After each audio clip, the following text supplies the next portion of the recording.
अपने सहयोगियों के साथ में, अपने समर्थक के साथ में, अपने नेताओं के साथ में और अपने वोटर के साथ नहीं खड़ी। नजीम भाई, जो दैनिक भास्कर का स्टिंग है उसमें एक बात सामने है कि पुलिस ने 2 घंटे की छूट दी दंगाइयों की, 2 घंटे की छूट आपको जो करना कर दी, इस पर क्या कहें? देखिए, इससे पहले हम लोग अपने बचपन से सुन रहे हैं कि मेरठ में पुलिस ने छूट दी, मलियाना में पुलिस ने छूट दी, छूट के साथ खुद भी काम किया, इलाहाबाद में छूट दी, कानपुर में छूट दी, और गुजरात के जो IPS officer Sanjiv Bhatt jail में हैं, उन्होंने साफ साफ ये कहा था कि पुलिस को कहा गया था कि दंगाइयों के रास्ते में नहीं आए।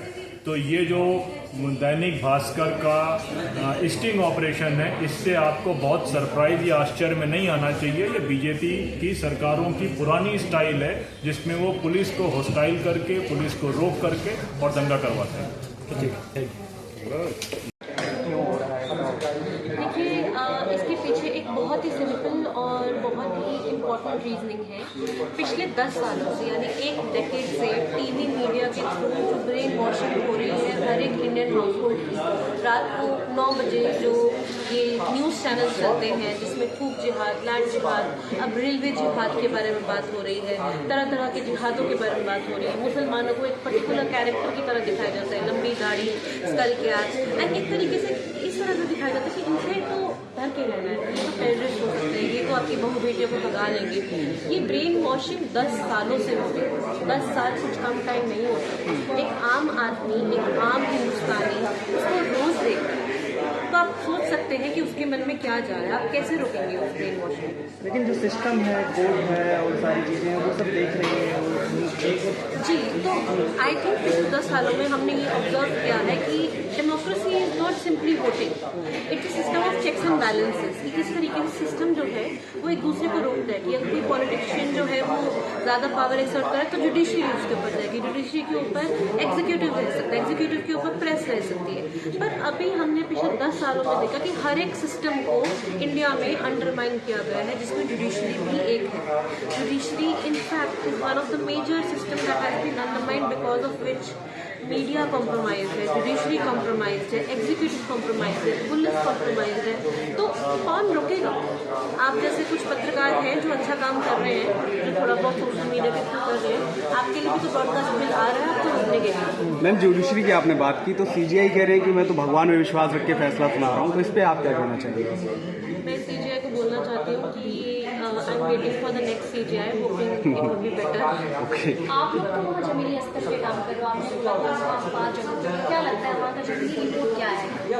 देखिए, जो मुझे एक चीज़ सुनने में अच्छी लगी कि जब मैं वहाँ पे गई थी मुझे लगा कि हिमाचल पूरी तरह से करप्ट हो चुका है। हिमाचली जो है, हर हिमाचली चाहता है कि मुसलमान भाग जाए या फिर मुसलमान को लेकर बहुत ही बुरा स्वरूप है। पर मैं जब ज़मीन पे गई, वहाँ पे लोगों से बात की, जो आम लोग हैं, मेरे को वो चीज़ क्लियर हुई कि आम हिमाचली ऐसा नहीं है। बहुत सारे लैंडलॉर्ड ऐसे हैं जिन्होंने अभी भी दुकानें खाली नहीं करवाई हैं। सभी हिंदू ग्रुप जो है लैंडलॉर्ड्स को बोल रहे हैं कि आपके ऊपर फाइन लगानी अगर आपने खाली नहीं कराई। वो लैंडलॉर्ड्स को टारगेट कर रहे हैं। इरिस्पेक्टिव ऑफ दैट, लैंडलॉर्ड्स जो है वो टिके हुए हैं, वो साथ में सॉलिडारिटी के लिए खड़े हुए हैं।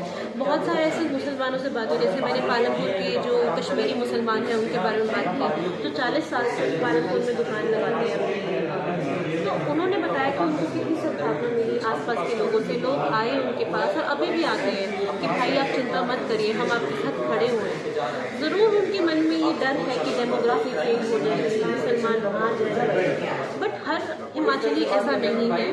आई थिंक ये एक सेक्शन है हिमाचल का जो कि बहुत ही लाउड सेक्शन है, ये बहुत ही तेज सेक्शन है। They are able to mobilise themselves very well because of social media, और उनकी आवाज़ उनकी रखते कि सारा हिमाचल यही चाहता है, कि ऐसा नहीं है, सारा हिमाचल ऐसा नहीं चाहता। ये मुसलमानों ने हमें खुद बताई है। उन्हें वहाँ पर एक्चुअली उनकी जो, जैसे मंडी में हम काफ़ी मुसलमानों से मिले, वहाँ पर उन्होंने बताया कि हिंदू शादियों पर जा रहे हैं, अभी दोनों हिंदुओं की शादी, वहाँ के जो रिश्ते हैं वो हिंदू मुसलमान के ऐसे नहीं हैं। तो ये जो हमने देखा, हमारी एक और हिंदू लेडी से बात हुई, उसने एक मुसलमान को फ़ोन किया जो मंडी में प्रॉब्लम चल रही थी, बोला आप प्लीज़ मेरे घर पे आके रह लीजिए, मैं आपका ध्यान रखूँगी। जबकि वो मुसलमान जो हिंदू लेडी थी वो अकेले रहती थी। सिमिलरली संजौली में जो हमें एक लेडी मिली, उन्होंने ही हमें शेल्टर दिया जब हमारे साथ इस तरह की वारदात हो गई थी कि जब पुलिस ने हमें क्वेश्चन की और हमें पता लगा कि हमारी फोटोग्राफ वायरल हो गई, तो वो एक हिंदू महिला ही थी जिन्होंने हमें हेल्प की और वही हिंदू महिला वहाँ के मुसलमानों की भी हेल्प कर रही है। तो ऐसा नहीं कि पूरा हिमाचल कम्युनल है, बट एक सेक्शन है जो बहुत ही violent, loud, far right section है, जिसके बारे में हमें कॉग्निजेंस लेना चाहिए, जिनका नाम हमें रिपीट करना चाहिए और जिनके बारे में हमें रिपोर्टिंग करनी चाहिए। उत्तराखंड के चमोली में भी यही स्थिति होने लगी है, वहाँ भी जिहाद का जो माहौल है, ये थूक जिहाद और ये जिहाद, जी, ये बहुत ही ये थूक जिहाद और ये सब चीज़ें न्यूज़ मीडिया के थ्रू बहुत फैली है। जब शिमला में हम गए, वहाँ पे हमने लोकल दुकानदारों से बात की, तो एक बहुत ही इंटरेस्टिंग कन्वर्सेशन आई। तो कश्मीरी मस्जिद है एक छोटा बाज़ार में शिमला में, और वो काफ़ी टाइम से प्री इंडिपेंडेंस टाइम से कश्मीरी मस्जिद जो है वहाँ पर है। कश्मीरी मस्जिद के साथ एक ज्वेलर की दुकान है। तो हमने उस ज्वेलर से बात की, हमने उससे पूछा कि आपको क्या लगता है शिमला में जो अभी हो रहा है उसके बारे में आपका क्या कहना है। मतलब मैं 70 से ऊपर साल का हूँ और मैंने आज तक कभी भी ऐसा होते ही नहीं देखा, बहुत बुरी बात है। बट मुसलमान भी तो ठीक नहीं करते, वो हमारे खाने में थूकते हैं, ये चीज़ भी ठीक नहीं है। तो लोग विश्वास करते हैं कि ये थूक जिहाद जैसी चीज़ है, और ये I think it's very ridiculous, but somehow people are believing it, and we need to study why people are believing it. Is social media a reason for that? Is not penalizing these news reporters who spread fake news like that? क्या एक reason है? क्या हमारी government को आके बोलना चाहिए? Government इसका अकाउंटेबिलिटी नहीं लेती है कि ये चीज़ एक्चुअली रियल नहीं है। जैसे एक और मैं आपको वारदात बताती हूँ कि कुल्लू में बहुत अच्छा हुआ। कुल्लू में जो जैसा कि मेरे मित्र है कौशिक राज, उन्होंने बताया कि कुल्लू में किस तरीके से पैम्फलेट बांटा गया, लेकिन 1 लाख से ऊपर पैम्फलेट बांटे गए, जिसमें कहा गया है कि आप आउटसाइडर्स, सो कॉल्ड आउटसाइडर, यानी मुसलमानों को रेंट पे दुकानें मत दें, रेंट पे घर ना दें, उनसे ना खरीदें।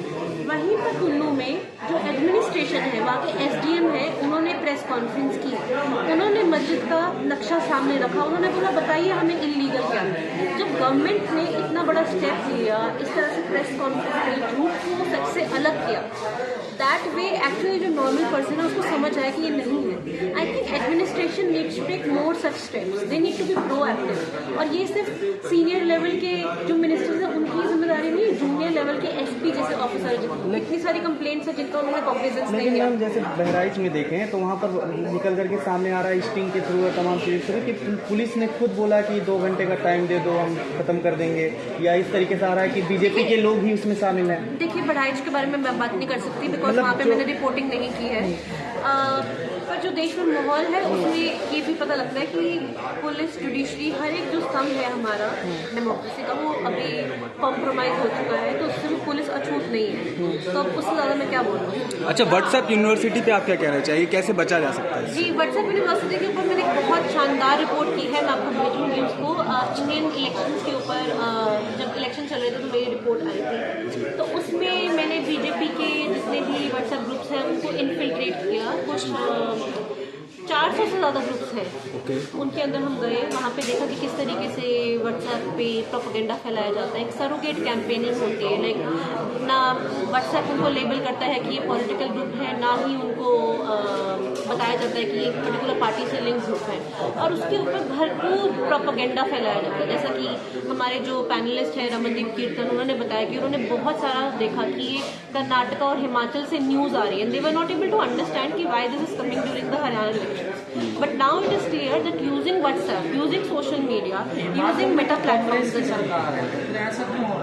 देखिए कांग्रेस की सरकार का इसमें बहुत इंपॉर्टेंट रोल है। जब संजौली मस्जिद का विवाद शुरू हुआ तो मलियाना में एक छोटी सी फाइट से शुरू हुआ। मलियाना की फाइट को लेकर जो हिंदू है मलियाना से, वो कांग्रेस के काउंसलर है नरेंद्र ठाकुर, उनके पास गए। नरेंद्र ठाकुर जो है उसने सबसे पहले प्रोटेस्ट किया, जो कांग्रेस का काउंसलर था, जो हनुमान चालीसा पढ़ी गई 1 सितंबर को, वो कांग्रेस के काउंसलर ने पढ़ी। उसके बाद नरेंद्र ठाकुर बाकी हिंदू फार राइट ऑर्गेनाइजेशन के साथ मिलकर अनिरुद्ध सिंह जो कि मिनिस्टर हैं, और विक्रमादित्य सिंह जो कांग्रेस मिनिस्टर है, सुखविंदर सिंह सुक्खू की गवर्नमेंट में, कांग्रेस गवर्नमेंट में, उनसे मिले, उनको ज्ञापन दिया।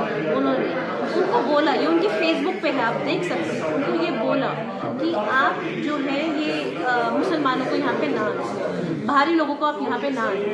एक तरीके का इतना डिस्क्रिमिनेटरी थिंग जो है वो उन्होंने चीफ मिनिस्टर को सौंपा, उसके बाद ही इसमें असेंबली में बात की।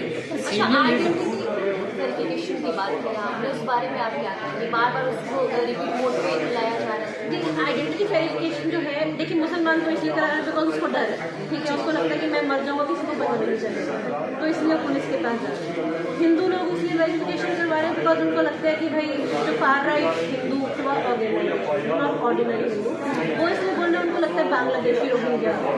पुलिस इसलिए करवा रही because they want to have an estimate of people कि कितने लोग हैं कितने नहीं है, but the process of that is very unconstitutional I would से।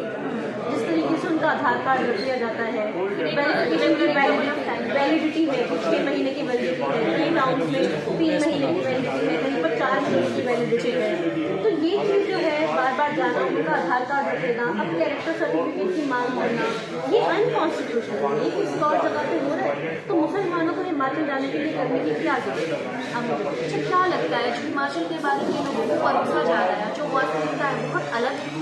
नहीं, वास्तविकता से तो अलग